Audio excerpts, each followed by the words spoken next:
Today we are looking at three important concepts of learning. Knowing these will help us to learn better. First on the list is focused thinking. This is essential for studying math and science. It involves a direct approach to solving problems using rational, sequential, and analytical approaches. Next is diffused thinking. This lets our minds wander. This wandering helps us to generate new ideas to solve new problems. Metaphor and analogy are closely related to diffuse thinking.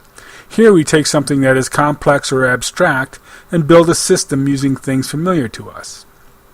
Doing this will help us to understand something that otherwise proves difficult to grasp.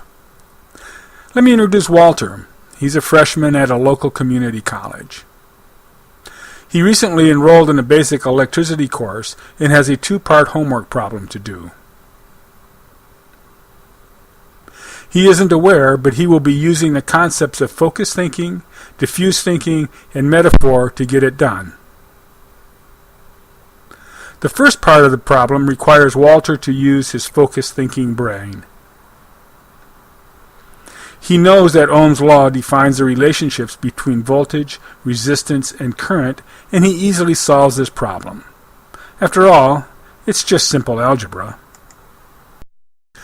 The second part of the problem, however, has Walter puzzled. He is not sure how he will accomplish this.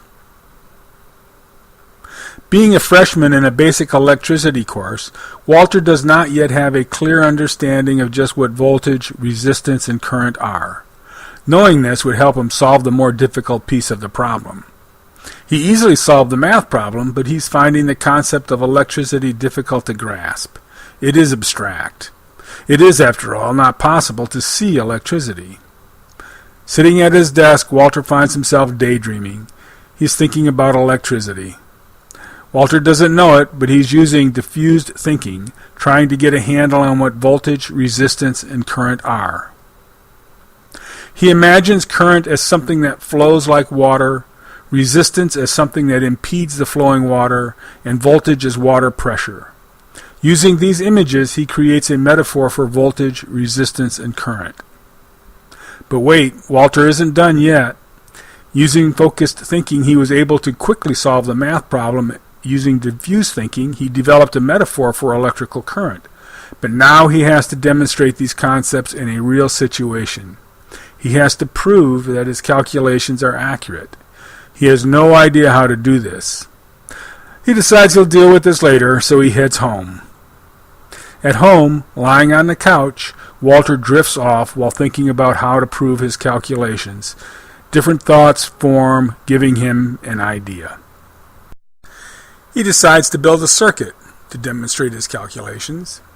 He is applying his new ideas to a real situation. He has switched from the diffuse mode of thinking to his focus mode. It is important to note that our brains work in one mode at a time. We cannot experience focused thinking and diffuse thinking simultaneously. Let's see if his circuit supports his calculations using Ohm's law. Close the switch. We should recognize this circuit as a series circuit. There's only one path for current. This means that current must be the same in all parts of the circuit. And we can verify this with the ammeters. We find that the current here is 200 milliamps. The current here is 200 milliamps. And the same 200 milliamps returns to the power source. Yep, the circuit is measuring 200 milliamps. Good work. I think you're going to get a good grade for this homework problem.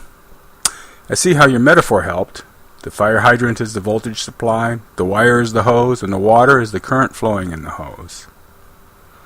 Now Walter didn't know he was using focused thinking, diffuse thinking, and metaphor to help him learn. Being aware and knowing how to consciously use these concepts is valuable because they open new pathways to learning. All of us can utilize these concepts to make us learn. Use focused thinking when solving problems that require a rational, sequential, and analytical approach. When trying to come up with brand new ideas, we should let our minds wander. Use diffused thinking and metaphor to help create new ideas for solving problems and to gain insight into difficult concepts. Thanks for listening, and thank you, Walter.